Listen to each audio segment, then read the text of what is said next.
উনি তো পার্লামেন্টেও বলেছিল আমি শেখের বেটি, পালাতে জানি না। তা আমি এখন উল্টা ওনাকে প্রশ্ন করতে চাই, উনি কি এখন শেখের বেটি না আমাদের পার্শ্ববর্তী কোনো একজন অভিভাবকের বেটি? সেটা উনিই আজকে নিজের কাছে, নিজের বিবেকের কাছে উনি প্রশ্নের উত্তর দেবেন। আসলে আমি এখন নির্বাচন নিয়ে চিন্তা করছি না, আমি এখন দেশ নিয়ে, জাতি নিয়ে এবং আমাদের যেই সমস্যা, আমাদের যেই বর্তমান যেই সংস্কার, এই সংস্কার নিয়ে চিন্তা করছি। তারা আর নয় ভেদাভেদ, আর নয় বিভেদ, আর নয় স্লোগান, আর নয় এই দেশে বিভক্তি, আর নয় মারামারি। আসসালামু আলাইকুম ওয়া রাহমাতুল্লাহি ওয়া বারাকাতুহু। নাহমাদুহু ওয়া নুসাল্লি আলা রাসূলিহিল কারীম। আমি সর্বপ্রথম আমাদের শ্রোতা এবং দর্শকবৃন্দ যারা আছেন তাদের সবাইকে আন্তরিকভাবে প্রীতি, শুভেচ্ছা এবং স্বাগত জানাচ্ছি। বর্তমান যে পরিস্থিতি আপনারা সবাই জানেন, 5 তারিখ একটা বিশাল গণবিপ্লব হয়েছে, গণ অভ্যুত্থান হয়েছে। দীর্ঘ 18 বছর স্বাধীনতার 53 বছরের মধ্যে 18 বছরে যেই কর্তৃত্ববাদী শাসন, স্বৈরাচারী শাসন এবং যে একটা দুঃশাসন আমাদের দেশের উপর চেপে বসেছিল, এখানে ছিল না কোনো আইন, ছিল না কোনো বিচার, ছিল না কোনো সংবিধান, ছিল না আমাদের দেশের সত্যিকার অর্থে মানুষের স্বাধিকার এবং অধিকার বলতে কিছুই ছিল না। নির্যাতন, নিপীড়ন, এরপরে হচ্ছে আয়নাঘর, জুলুম এবং নির্বিচারে গুলি, এবং সর্বোপরি যেটা ব্রিটিশ আমলের 200 বছরের শাসনেও এবং পাকিস্তানের পাঞ্জাবিদের 25 বছরের শাসনেও এইভাবে বিরোধী দলকে, রাজনৈতিক নেতা কর্মীদেরকে এইভাবে করে নিপীড়ন এবং মামলা দিয়ে যেইভাবে কারারুদ্ধ করা হয়েছিল সেটা আপনাদের সবারই জানা রয়েছে।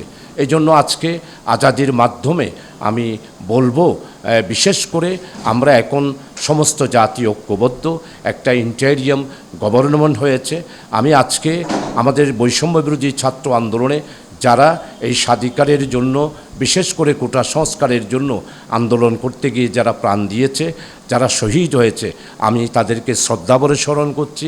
যারা আহত হয়েছে তারা অতি সত্বর সুচিকিৎসার মাধ্যমে তারা আরোগ্য লাভ করবে, এই জন্য আল্লাহর কাছে মোনাজাত করছি। এভাবে আসলে আমরা নিচ্ছি, এটা আল্লাহর রহমত, আল্লাহ তাআলার মেহেরবানি। আজকে বৈষম্য বিরোধী ছাত্র আন্দোলনের রক্তস্নাত এবং তাদের রক্তের বিনিময়েই আজকে আমাদেরকে 1 তারিখ আজকে নিষিদ্ধ ঘোষণা করলো। 1 তারিখ গেল, 2 তারিখ গেল, 3 তারিখ গেল, 4 তারিখ গেল, 5 তারিখ, ঠিক যেই সময়ে আমাদের নিবন্ধন প্রজ্ঞাপন টেলিভিশনের মধ্যে প্রচার করেছে, ঠিক 4:30 পৌনে 5টার সময় আমাদের সাবেক প্রধানমন্ত্রী, আমি তো উনি পালাবে এটা চিন্তাও করতে পারি না। উনি একজন এই দেশের রাজনীতিবিদ, এতদিন সরকারে ছিলেন, এতদিন রাজনীতি করেছেন, উনি যে এইভাবে পালাবেন তাহলে বোঝা যাচ্ছে উনি নিজের কাছেই, বিবেকের কাছেই উনি দায়বদ্ধ হয়ে গেছেন, উনি বিবেকের কাছেই দোষী সাব্যস্ত হয়ে গেছেন। এই জন্যই উনি পালালেন। উনি তো পার্লামেন্টেও বলেছিল আমি শেখের বেটি, পালাতে জানি না। তা আমি এখন উল্টা ওনাকে প্রশ্ন করতে চাই, উনি কি এখন শেখের বেটি না আমাদের পার্শ্ববর্তী কোনো একজন অভিভাবকের বেটি? সেটা উনিই আজকে নিজের কাছে, নিজের বিবেকের কাছে উনি প্রশ্নের উত্তর দেবেন। আসলে আমি এখন নির্বাচন নিয়ে চিন্তা করছি না, আমি এখন দেশ নিয়ে, জাতি নিয়ে এবং আমাদের যেই সমস্যা, আমাদের যেই বর্তমান যেই সংস্কার, এই সংস্কার নিয়ে চিন্তা করছি। আমি আজকে ধন্যবাদ জানাচ্ছি উপদেষ্টা মহোদয়কে এবং ইন্টেরিয়াম গভর্নমেন্টের আমাদের উপদেষ্টা মণ্ডলী যারা আছেন তাদেরকে। ওনারা যে আজকে রাষ্ট্র সংস্কারের জন্য প্রায় 3টা কমিশন গঠন করেছেন, এর আগেও একটা কমিশন গঠন করেছেন। আমি আশা করি আজকে ইন্টেরিয়াম গভর্নমেন্ট যা কাজ করছে, আমি মনে করি সেই কাজ জনগণের স্বার্থে, জনগণের কল্যাণে, জাতি আশা আকাঙ্ক্ষা প্রতিফলিত হচ্ছে। এই জন্য আমি এই মুহূর্তে আমার নির্বাচন নয়, আমি এখন চট্টগ্রাম মহানগরীতে আইনশৃঙ্খলা পরিস্থিতি, চট্টগ্রাম সিটি কর্পোরেশনের যেই সমস্ত দুর্নীতি, সিডিএর যেই সমস্ত দুর্নীতি, এই সবগুলোকে উচ্ছেদ করে দিয়ে একটি সুন্দর চট্টগ্রাম, বিশেষ করে প্রাচ্যের রানী হলো আমাদের এই চট্টগ্রাম, পাহাড়গেরা চট্টগ্রাম। এখানে পাহাড় কেটেছে, নদীনালা ভরিয়ে ফেলেছে, কর্ণফুলী ভরাট হয়ে গিয়েছে, চাকতাকালের সমস্যার সমাধান হয় নাই। এইগুলো সমাধান করার জন্যই আমি একজন মহানগরীর নগণ্যতম একজন রাজনীতিক কর্মী হিসাবে আমি এখন সেবা করতে চাই।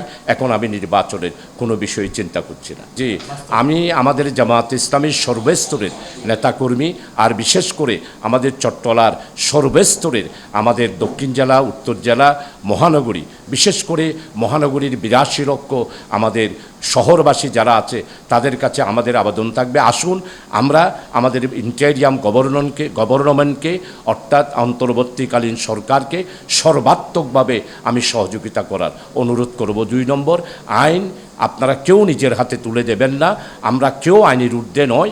আইন শৃঙ্খলা বাহিনী, বিশেষ করে আমাদের সেনাবাহিনী, আমাদের এই দেশের গর্ব, এই দেশের সূর্য সন্তান, এদেরকে এবং আমাদের পুলিশ বাহিনী আর জনতার মধ্যে যে একটা বিশাল পার্থক্য হয়েছে সেটা গুছিয়ে আমাদের চট্টগ্রামবাসী সর্বস্তরের প্রশাসনকে, বিশেষ করে সিভিল প্রশাসন, এরপরে পুলিশ প্রশাসন, সেনাবাহিনী সবাইকে সর্বাত্মকভাবে সহযোগিতা করার আহ্বান জানাচ্ছি এবং অন্তর্বর্তী সরকারের যেই কর্মসূচি সেগুলো বাস্তবায়নে সর্বস্তরের চট্টগ্রাম মহানগরীর জনগণ সর্বাত্মকভাবে আপনারা সহযোগিতা করবেন, এটাতে আমি বিশ্বাস করি এবং আশাও করি।